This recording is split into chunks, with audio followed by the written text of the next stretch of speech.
Hello again.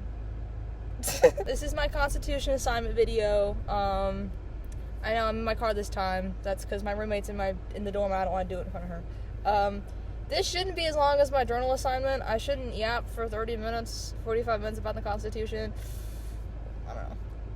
Anyways. So, Article 1 is basically defining, like, the legislative branch and what they can and what they can't do. It's made up of two houses, the Senate and the House of Representatives. Anyways, so, Article 1, Section 3.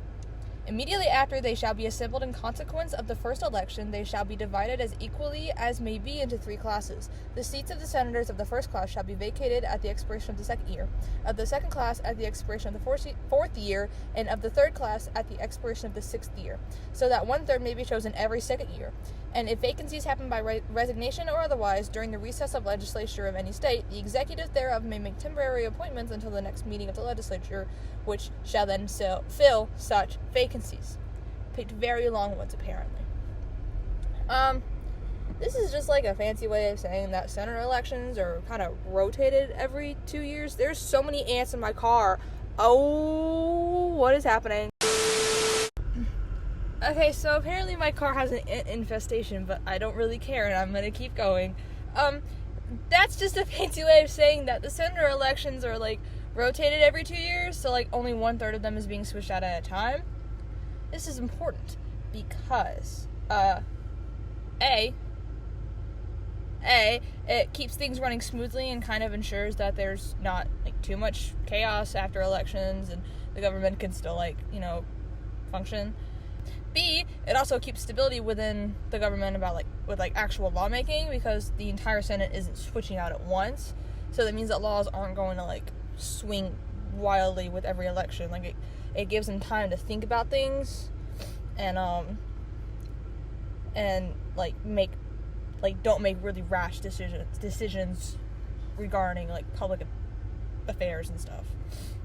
If that makes sense. I don't know. Also, with longer terms compared to the House of Representatives, again, they can take their time with decisions and think long term, think 6 years. This next one is from Article 1, Section 5. Each House shall keep a journal of its proceedings, and from time to time publish the same, excepting such parts as may in their judgment require secrecy, and the yeas and nays of the members of either House on any question shall, at the desire of 1/5 of those present, be entered on the journal. The ants scare me. This is basically saying that both the houses have to keep a record of everything they do or whatever happens at their meetings, and they have to, like, publish it to the public regularly, unless something is super duper top secret and we can't know about it. But no, and if at least 1/5 of the members present want it, the record must also show how each member voted, yay or nay, on the issue. My question is, like, what counts as secret? At what point can they say, oh, the public can't know about this? What constitutes secrecy? I have questions. But anyway, this is important because democracy is very, like, for the people, like, people-oriented, and it's about the people. So it's necessary for the people to know what the government is discussing and what is going on within their government, and how they're voting. And it also keeps senators and representatives in their place, because it keeps them in check, because in theory, if their people don't like what they're talking about or how they're voting, they can call to replace them or something. I think. I don't know. That's how I interpret it, at least. I don't know if it's right or not. This is from Article 1, Section 7. Oh my god, this is such a long one. Every bill which shall have passed the House of Representatives and the Senate shall, before it become a law, be presented to the President of the United States. If he approve, he shall sign it, but if not, he shall return it with his objections to that House in which it shall have originated, who shall enter the objections at large on their journal, and proceed to reconsider it. If after such reconsideration 2/3 of that House shall agree to pass the bill, it shall be sent together with the objections to the other House, by which it shall likewise be reconsidered, and if approved by 2/3 of that House, it shall become a law. But in all such cases, the votes of both Houses shall be determined by yeas and nays, and the names of the persons voting for and against the bill shall be entered on the journal of each House respectively. If any bill shall not be returned to the President within 10 days, some days accepted, after it shall have been presented to him, the same shall be law, in like manner as if he had signed it, unless the Congress by their adjournment prevent its return, in which case it shall not be law. Every order, resolution, or vote has to be presented, blah, blah, blah, blah, blah.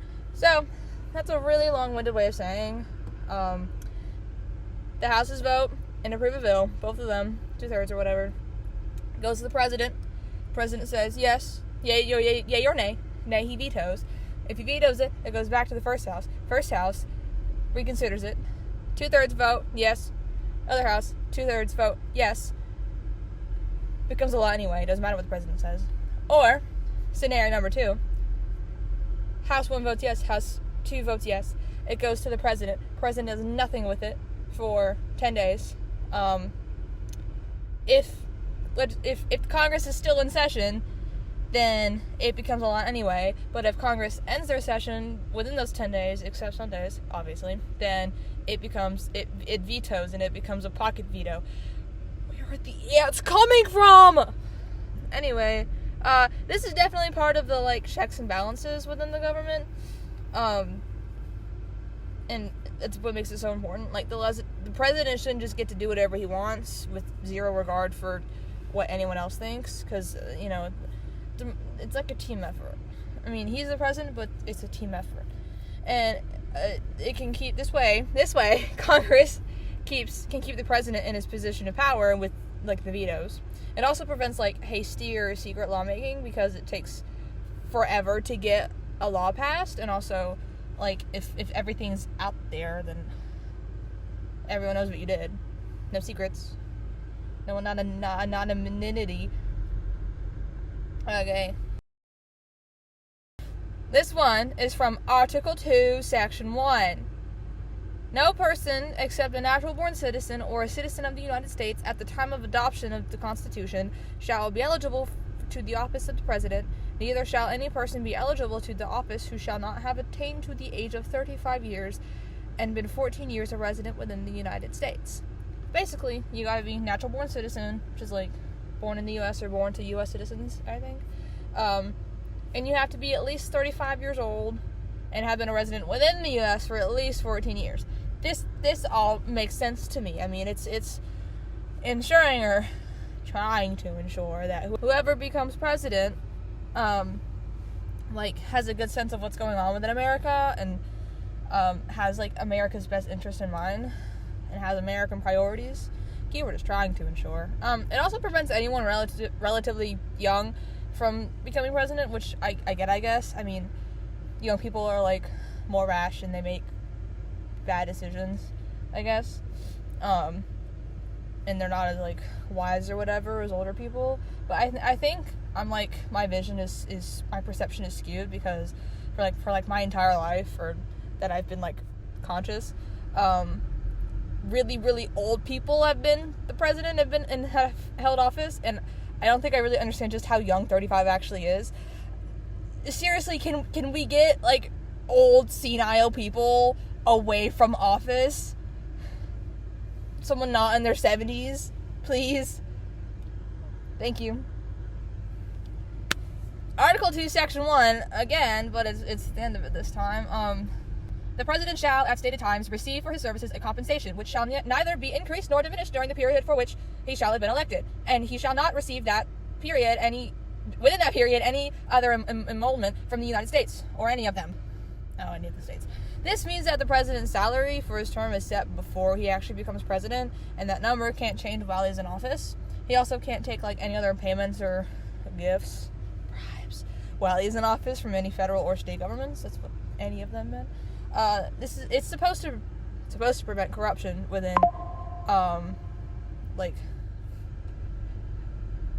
this is supposed to prevent corruption that comes from, like, bribery, and ensure fairness, because the salary doesn't change, but it's not fair to anyone else, who it didn't change for. In short, this rule keeps the president financially independent and politically honest while in office, or it's supposed to. Allegedly, it keeps all that happening. They're everywhere, and I'm scared. Okay, I'm back. I've switched locations. I couldn't deal with the ants infested in my car. I have no clue where I was. Oh, I know exactly where I was. Okay, let's go again. Article 2, Section 4. The President, Vice President, and all civil officers of the United States shall be removed from office on impeachment for and conviction of treason, bribery, or other high crimes and misdemeanors. It's basically, if you become a criminal or are convicted of a literal felony while in office, you will be impeached and or removed from office. I think this is very important right now.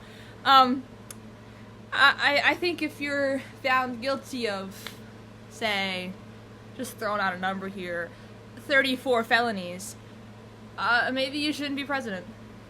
That's just my opinion. I guess, technically, if you're found guilty right before you actually become president, it's different and doesn't count. But my point still stands. This is supposed to keep, A, criminals out of office, and B, it's supposed to keep Mr. President Man on his best behavior. Power tends to go to people's heads, and they start to think that they can just do whatever they want with no real consequences because they're the president. It's supposed to tell them back to reality and possibly keep them from becoming corrupt, but I think that doesn't go very well most of the time. So, okay. I wouldn't say this part, like, surprised me. It just seemed like a little odd to me. Article 1, Section 4. The Congress shall assemble at least once every year, and such meeting shall be on the first Monday in December, unless they shall by law appoint a different day. Congress has to meet at least once a year, and they chose the first Monday in December. I get that Congress has to meet at least once a year, but why did they choose, why the first Monday of December? I mean, okay, well, I hope they're meeting more than once a year. What else are they doing? But also, why the first Monday of December? Do they just pick a random day? Or, like, is it supposed to be after, like, elections? I don't know. I know that's such a little thing to be hung up on, but I feel like the Constitution has just kind of been, like, at least the main points of it have been kind of drilled into me since forever, all of my schooling. So none of it really surprises me, since I already, like, had an idea, had a feel for most of it. And even though, like, I haven't sat down and, like, really, really read it, I usually skimmed it for my assignments. So none of it really surprises me. Moving on. I'm not reading all that. Article 2, Section 2. The President shall be Commander-in-Chief of the Army and Navy of the United States and the militia of several states. When called into actual service of the United States, he may require the opinion in writing of the principal officer in each of the executive departments upon any subject relating to the duties of their respective officers. And blah, blah, blah. That's all I really care about when I was talking about this. So, this talk about his power over the military. And I guess I don't know. I think I'm reading it wrong. Maybe I don't fully understand exactly what powers he has over the military, but I think it kind of surprises me just that he has power, period, over the military. I mean, I get that he has control over them, but I feel like I don't always understand just how much, like, what exactly he can do. Like, I know he has to get, like, approval or whatever from the actual military officials, but I feel like, what does the president know about military? What is a man... I mean, I feel like a lot of, or at least several of our presidents over the period of all time have at least done something with the military. I don't think Trump has. I feel like Biden, I don't know if he did or didn't, actually. I don't think Trump has. But I literally don't know about anyone else. But I feel like if the president has no military experience, he doesn't really know what he's doing when commanding them. And, I don't know. I feel like or what does he know about military strategy? I feel like if the presidents were in the military, at least, like, more recently, they weren't super duper high up. Again, I know nothing about the military, so don't hunt me down, okay? I feel like if we're going to war, or the troops are needed for something, maybe the president should be focusing more on the domestic implications rather than the international. But that's a bold claim, actually. I don't know. I really don't know. I just think him in the military, it kind of confuses my tiny little brain. Also, why just the Army and the Navy? Why doesn't he have control of, why no Marines or any other, what are the other branches? Air Force, Coast Guard. Doesn't he control the Coast Guard? I don't know. Confusing. Side note. Oh. I don't know why this is here. I just kind of wanted to bring it up as, again, it kind of, like, I thought it was kind of funny. At the very end of it, it's like article, like 7, 8, or 9 of the last one, and it's just like a list of the problem, like spelling errors, like the word "the" being interlined between the 7th and 8th lines of the first page, the word 30 being partly written on an erasure in the 15th line of the first page, the words "is tired" being interlined between the 32nd and 33rd lines of the first page. Why put that in? Why would you put that in? Why is it there? It's because it's in pen, they can't fix it, and they're just like, oh, we messed up. We know we messed up, don't point it out. I don't know.